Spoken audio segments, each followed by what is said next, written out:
Bismillahirrahmanirrahim. Assalamualaikum warahmatullahi wabarakatuh. Kami dari kelompok 3 akan mempresentasikan makalah yang berjudul Sejarah Perkembangan Ilmu Falak Indonesia dari Masuknya Islam hingga Era Modern. Yang terhormat kepada dosen pengampu Bapak Hafizul Abdi MH. Baiklah, untuk mempersingkat waktu akan saya mulai dari materi yang pertama. Materi yang pertama itu pengertian ilmu falak. Menurut bahasa etimologi, falak berarti orbit, lintasan benda-benda langit, peredaran bintang-bintang atau garis edar benda-benda langit dan bumi. Kata falak berasal dari bahasa Arab yang ada persamaan artinya dengan kata madar nuzum atau orbit dalam bahasa Inggris. Sedangkan dalam kamus bahasa Indonesia, falak diartikan lengkung langit, lingkaran langit, cakrawala, pengetahuan mengenai keadaan, peredaran, perhitungan, dan sebagainya, bintang-bintang atau ilmu perbintangan. Nama-nama lain dari ilmu falak, pertama ilmu hisab, artinya menghitung. Ilmu falak dalam menetapkan peredaran benda-benda langit dengan menggunakan perhitungan. Yang kedua, ilmu mikot yang berarti waktu. Ilmu falak mempelajari dan membahas tentang persoalan awal dan akhir waktu pelaksanaan ibadah. Dan yang ketiga, ilmu rosed yang berarti pengamatan. Pembahasan ilmu falak tidak terlepas membicarakan observasi benda-benda langit atau pengamatan secara langsung terhadap benda langit seperti matahari, bulan, dan bintang. Dan yang keempat yaitu ilmu astronomi yang berarti ilmu perbintangan.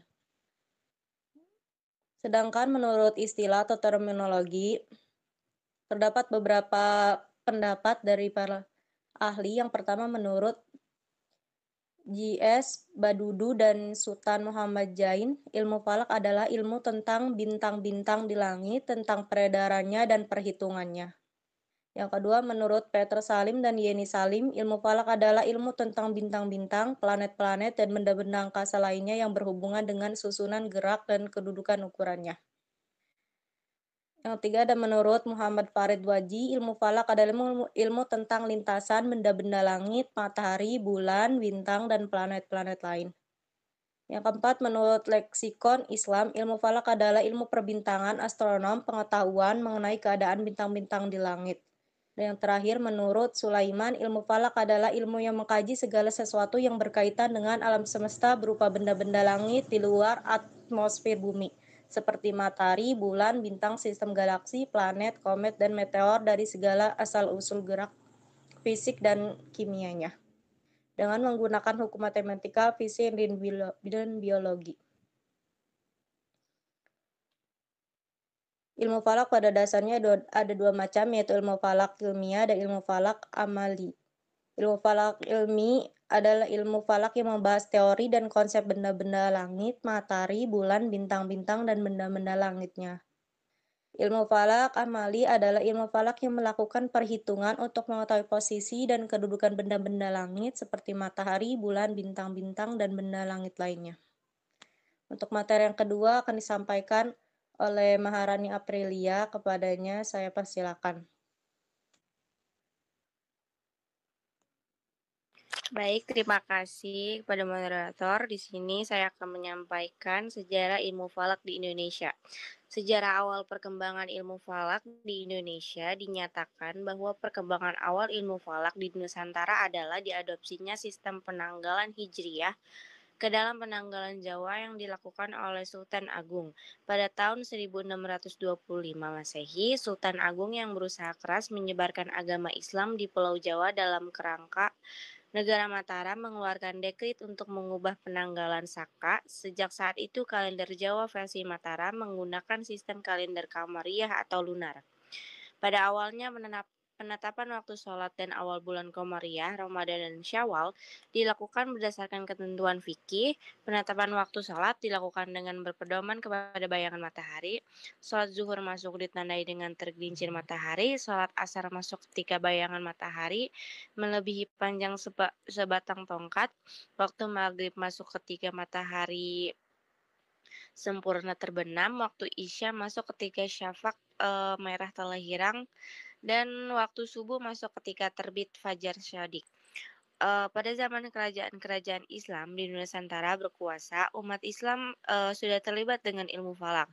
Hal itu ditandai dengan penggunaan penanggalan kalender Hijriah. Semula masyarakat Islam Nusantara dalam penetapan awal bulan Komariah dilakukan dengan sangat sederhana. Umpamanya pada tanggal 29 Sya'ban atau Ramadan, saat matahari terbenam, mereka pergi ke tepi pantai dan atau ke gunung atau ke tempat yang tinggi untuk melihat langsung hilal.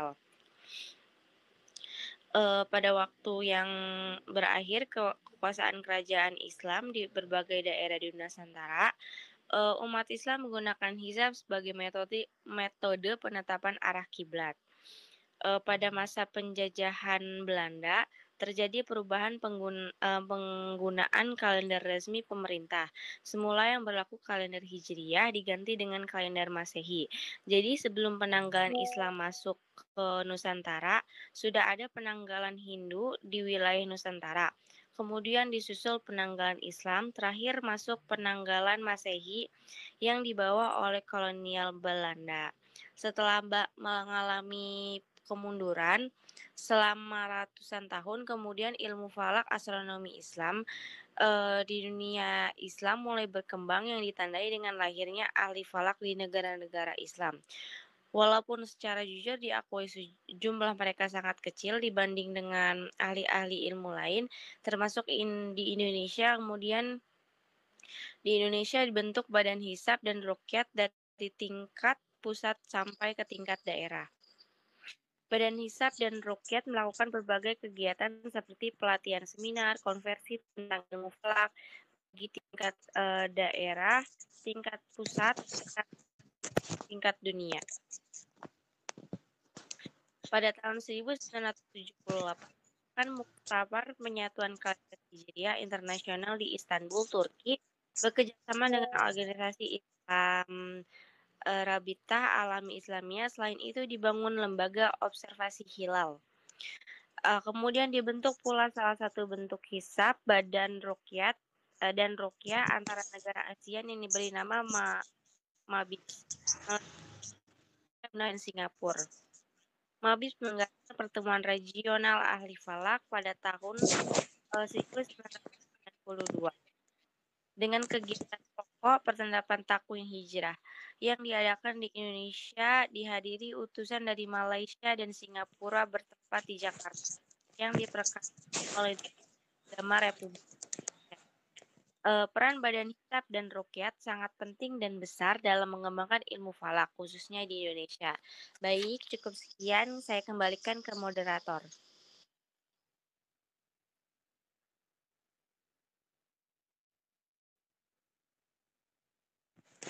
Baik, untuk materi selanjutnya akan disampaikan oleh Susilawati. Dipersilakan. Baik, materi selanjutnya yaitu sejarah perkembangan ilmu falak. Yang pertama yaitu pada zaman klasik. Astronomi atau ilmu falak memiliki sejarah yang panjang dimulai sejak zaman Aristoteles dan bahkan lebih awal lagi di peradaban-peradaban kuno seperti Mesir, Babilonia, dan Tiongkok. Pada masa itu, manusia telah mengamati langit dan benda-benda langit untuk berbagai tujuan. Salah satunya adalah mengatur waktu untuk kegiatan keagamaan. Contohnya seperti orang Mesir kuno menggunakan pengetahuan astronomi untuk menentukan waktu-waktu penting dalam penyembahan dewa-dewa mereka. Selain itu, konsep 7 hari dalam seminggu yang kita gunakan juga berasal dari zaman kuno, berdasarkan nama-nama planet atau benda langit yang dianggap memiliki pengaruh terhadap kehidupan manusia. Pada zaman klasik ini, puncak perkembangan ilmu falak terjadi pada abad ke-12 sebelum Masehi. Salah satu temuannya dalam bidang astronomi yaitu merumuskan perhitungan untuk memprediksi terjadinya gerhana dan melacak pergerakan benda-benda langit. Kemudian kemajuan berlanjut hingga abad kedua sebelum Masehi. Abad tersebut mencatat kemunculan seorang tokoh intelektual yang luar biasa, Claudius Ptolemeus. Salah satu karyanya yaitu Sintaksis, karya monumental Ptolemeus tidak hanya memaparkan teori geosentrisnya yang sejalan dengan pemikiran Aristoteles, tetapi juga menjadi landasan bagi studi astronomi selama berabad-abad. Teori geosentris ini yang menempatkan bumi sebagai pusat alam semesta, mendominasi pemahaman manusia tentang tata surya, sebelum akhirnya digantikan oleh teori heliocentris Kopernikus atau teori yang menyatakan bahwa matahari adalah pusat tata surya. Baik, sekian dari saya. Kembalikan kepada moderator. Baik, untuk materi selanjutnya akan disampaikan oleh Yasmin Amalia. Kepadanya saya persilakan. Baik, selanjutnya yaitu zaman tengah. Sejak awal perkembangannya, ilmu falak terus mengalami peningkatan yang signifikan. Puncak keemasan ilmu falak terjadi pada masa Abbasiyah di bawah kepemimpinan Khalifah Al-Ma'mun. Dengan Baghdad sebagai pusat intelektual, perpustakaannya menjadi gudang ilmu pengetahuan dunia, termasuk astronomi. Ilmu falak memiliki peran krusial dalam Islam, digunakan untuk mengatur berbagai aspek ibadah seperti waktu sholat, penentuan arah kiblat, dan perhitungan kalender Hijriah. Muhammad ibn Ibrahim al-Fazri, seorang ilmuwan Muslim yang hidup pada abad ke-8, diakui sebagai tokoh pertama yang secara signifikan berkontribusi dalam perkembangan ilmu falak di dunia Islam, termasuk yang diberikan kepadanya oleh Khalifah Abu Ja'far al-Mansur untuk menerjemahkan karya astronomi India Siddhanta ke dalam bahasa Arab pada sekitar tahun 719 sampai 775 Masehi, telah membuka jalan bagi para ilmuwan muslim untuk mendalami dan mengembangkan ilmu astronomi lebih lanjut. Abu Ja'far Muhammad ibn Musa al-Khwarizmi, seorang tokoh sentral dalam sejarah ilmu pengetahuan Islam, hidup dan berkarya pada abad ke-8 dan ke-9 di Baghdad. Sebagai pengampu observatorium di bawah Khalifah Al-Ma'mun, beliau memiliki akses yang luas terhadap sumber daya dan fasilitas untuk melakukan penelitian astronomi. Selain itu, kontribusinya dalam bidang matematika, khususnya aljabar, telah memberikan pengaruh yang mendalam terhadap perkembangan ilmu pengetahuan di seluruh dunia.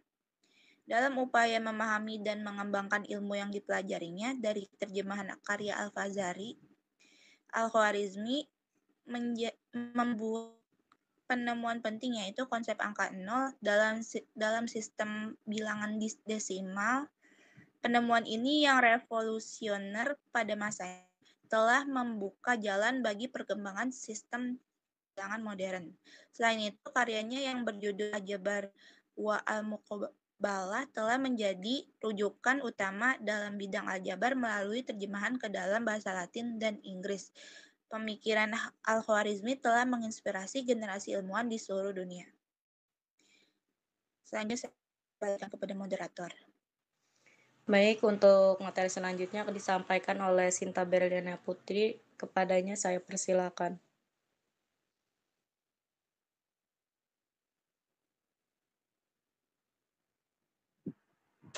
Baik, saya akan melanjutkan presentasi dari Yasmin Amalia. Selanjutnya ada zaman modern. Sejarah perkembangan ilmu falak di era modern ini dapat dilihat dari dua kebudayaan besar, yakni kebudayaan Barat dan Timur. Untuk itu, kita akan menjelaskan secara singkat dari dua kebudayaan menyangkut disiplin ilmu astronomi serta perkembangannya. Di masa kejayaan, bangsa Eropa telah banyak mengembangkan ilmu-ilmu astronomi, diantaranya yang pertama ada Nicholas Copernicus dari 1473 sampai 1543 Masehi. Nicholas, seorang astronom Polandia, adalah tokoh kunci dalam revolusi ilmiah. Melalui karyanya The Revolution, Nibus Orbium Coelestium, ia mengajukan teori heliocentris yang radikal yang menyatakan bahwa matahari bukan bumi adalah pusat tata surya. Teori ini bertentangan dengan teori geosentris Ptolemy yang telah diterima secara luas selama berabad-abad. Ia juga menjelaskan bahwa bumi berotasi pada sumbunya dan mengorbitkan matahari, serta bahwa bulan mengorbit bumi. Gagasan-gagasan revolusioner ia memicu perdebatan sengit di kalangan ilmuwan dan membuka jalan bagi perkembangan astronomi modern. Kemudian yang kedua ada Galileo Galilei. Dari sampai 1642 Masehi. Galileo Galilei, seorang ilmuwan dan filsuf Italia, adalah tokoh sentral dalam revolusi ilmiah. Sebagai pengikut Kopernikus, Galileo meyakini bahwa matahari adalah pusat tata surya dan bumi berputar mengelilingi matahari. Melalui pengamatannya menggunakan teleskop yang diciptakan Galileo menemukan bukti-bukti empiris yang mendukung teori heliosentris. Sayangnya, penemuan dan pendapatnya bertentangan dengan doktrin gereja pada masa itu, sehingga ia menghadapi penyiksaan dan hukuman rumah tangga. Kemudian yang ketiga ada Johannes Kepler. Dari tahun 1571 hingga 1630 Masehi. Johannes, seorang astronom Jerman, adalah tokoh penting dalam revolusi ilmiah. Ia melanjutkan karya Kopernikus dengan mengembangkan model matematika yang lebih akurat untuk menjelaskan gerakan planet-planet. Ia merumuskan 3 hukum gerak planet yang terkenal. Yang pertama, yang menggambarkan orbit planet sebagai elips. Yang kedua, hubungan antara luas daerah yang disapu oleh garis hubung planet matahari. Dan yang ketiga, hubungan antara periode orbit planet dengan jarak rata-ratanya dari matahari. Hukum-hukum ini menjadi dasar bagi hukum gravitasi universal Newton dan membuka jalan bagi perkembangan mekanika langit. Pada masa kejayaan peradaban timur, minat terhadap ilmu astronomi semakin meningkat di Nusantara, khususnya di Kesultanan Yogyakarta. Sultan Agung memberikan kontribusi signifikan dalam pengembangan ilmu falak dengan menciptakan penanggalan Jawa Islam yang unik. Penanggalan ini menggabungkan unsur-unsur dari penanggalan Hindu dan Islam, menunjukkan pemahaman yang mendalam tentang siklus pergerakan benda langit. Selain itu, ulama seperti Ahmad Dahlan Asimarani juga turut berkontribusi dengan menulis buku-buku tentang ilmu falak, seperti Perhitungan Astronomi dengan fokus pada wilayah Semarang. Ilmu falak di Indonesia mengalami perkembangan yang pesat, terutama berkat kontribusi para ulama dan ahli falak seperti Thohir Jalaluddin dan Jamil Jambel. Karya-karya mereka, Katsiraan dan Alamana Jamiliyah, menjadi rujukan penting bagi para pelajar ilmu falak.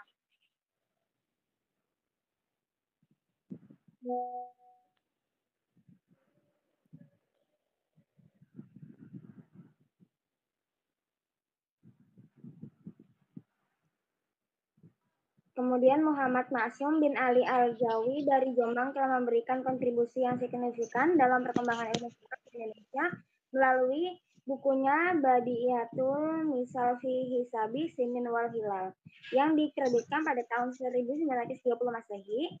Karya ini membahas tentang perhitungan posisi bulan dan matahari. Selain itu, tokoh-tokoh seperti Husain Said, Zubair Umar Al-Jailani, dan KRT Wardan juga telah menghasilkan karya-karya yang penting dalam bidang ilmu falak.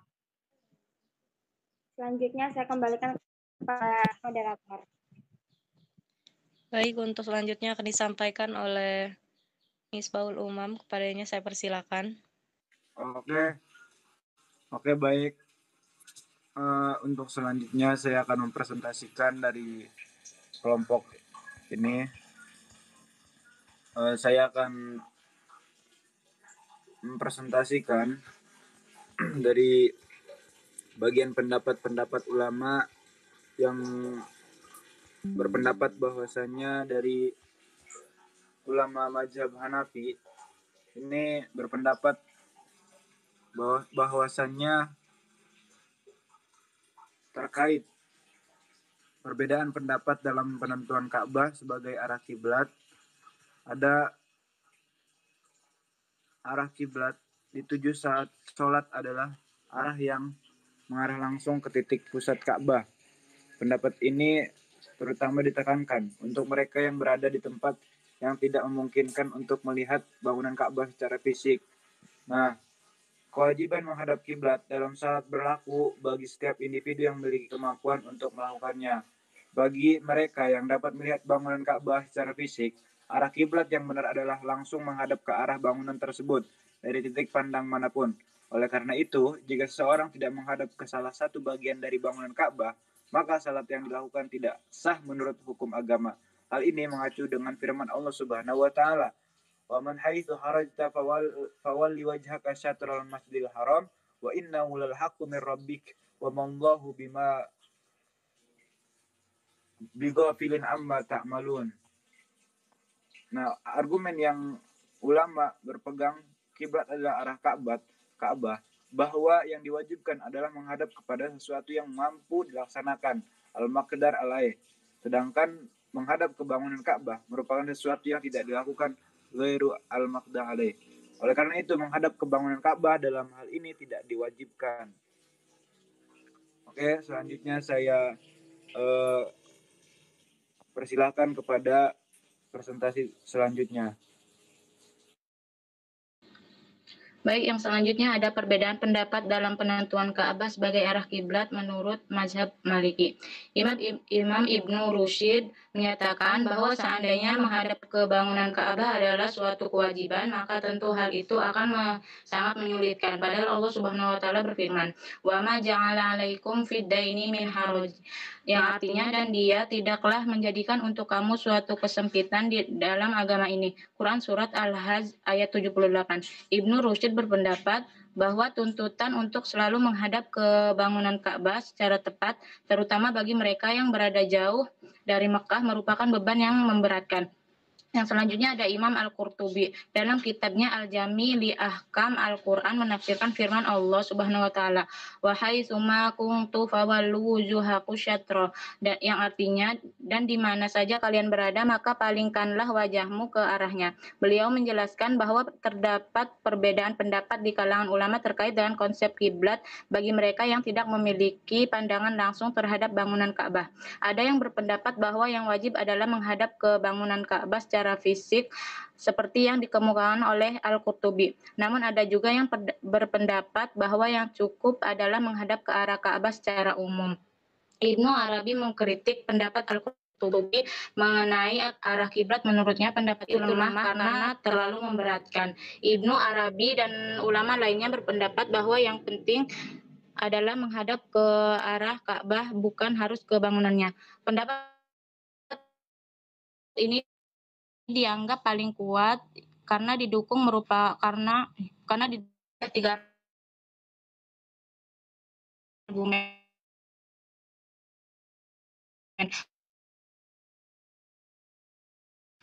Pertama, tuntutan Islam untuk menghadap ke arah Masjidil Haram dari manapun mereka berada. Dan yang ketiga, dengan memperhatikan kenyataan bahwa dalam sholat berjamaah seringkali sangat panjang, dapat disimpulkan bahwa tidak semua jamaah dapat menghadap langsung ke bangunan Ka'bah.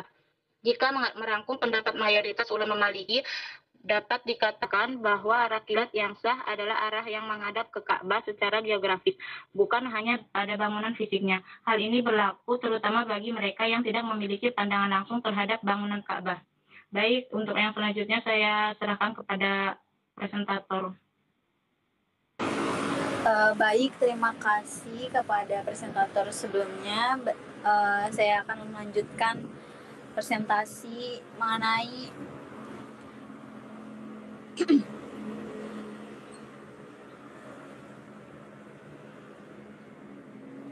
perbedaan pendapat dalam penentuan Ka'bah sebagai arah kiblat menurut mazhab Imam Syafi'i. Dalam mazhab Imam Syafi'i radhiyallahu anhu terdapat dua pendapat besar dalam hal ini, yakni pertama itu menghadap ke arah kiblat jihad al-Ka'bah, dan kedua menghadap ke bangunan Ka'bah, Ain al-Ka'bah. Menurut Imam Syafi'i, Imam Al-Jirazi, jika seorang memiliki kemampuan untuk menentukan arah kiblat, misalnya dengan memperhatikan posisi matahari atau bulan, maka ia wajib berusaha untuk melakukannya. Dengan demikian, ia memiliki hak untuk melakukan jihad dalam menentukan letak Ka'bah seperti orang yang paham dengan fenomena alam. Kemudian, perbedaan menurut yang diyakini pada Ahlus Sunnah wal Jamaah bahwa Nabi adalah manusia maksum yang tidak pernah berbuat kesalahan. Yang pertama itu ada mihrab. Dalam konteks ini, mihrab merujuk pada tempat yang digunakan Nabi Muhammad SAW untuk sholat, bukan hanya bangunan kecil di dinding masjid seperti yang umum kita pahami sekarang. Yang kedua itu ada manusia maksum, artinya manusia yang terjaga dari segala kesalahan dan dosa. Kemudian ada perbedaan menurut mazhab Hambali. Dalam kitab Al-Mughni, Imam Ibnu Qudamah Al-Maqdisi itu menegaskan bahwa jika seseorang dapat melihat Ka'bah secara fisik, maka arah kiblat yang benar adalah menghadap langsung ke bangunan Ka'bah. Para ulama sepakat mengenai hal itu. Nah, Imam Ibnu Aqil melanjutkan bahwa jika sebagian tubuh seseorang tidak sejajar dengan garis lurus menuju Ka'bah, maka sholatnya dianggap tidak sah. Kemudian sebagian ulama Hanabilah mengatakan bahwa keadaan orang-orang dalam menghadap ke Ka'bah terbagi menjadi 4. Yang pertama itu orang yang memiliki keyakinan penuh terhadap arah kiblat, seperti mereka yang dapat melihat langsung bangunan Ka'bah, penduduk kota Mekah. Yang kedua itu seseorang yang memperoleh informasi mengenai arah kiblat dari orang yang terpercaya, penduduk setempat yang telah melihat Ka'bah secara langsung.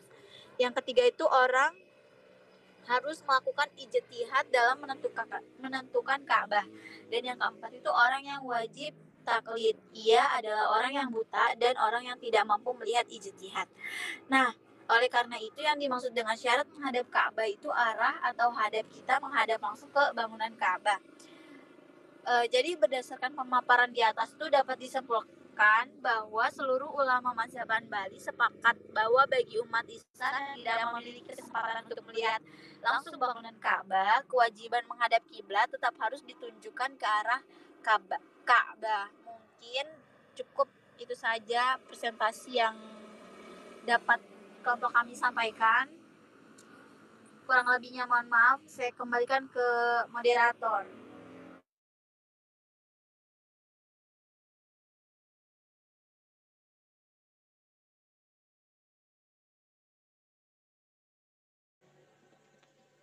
Terima kasih kepada para presentator yang telah menyampaikan materinya. Mungkin hanya itu saja yang bisa kelompok 3 presentasikan. Akhir kalam, Assalamualaikum warahmatullahi wabarakatuh. Waalaikumsalam warahmatullahi wabarakatuh. Waalaikumsalam warahmatullahi wabarakatuh.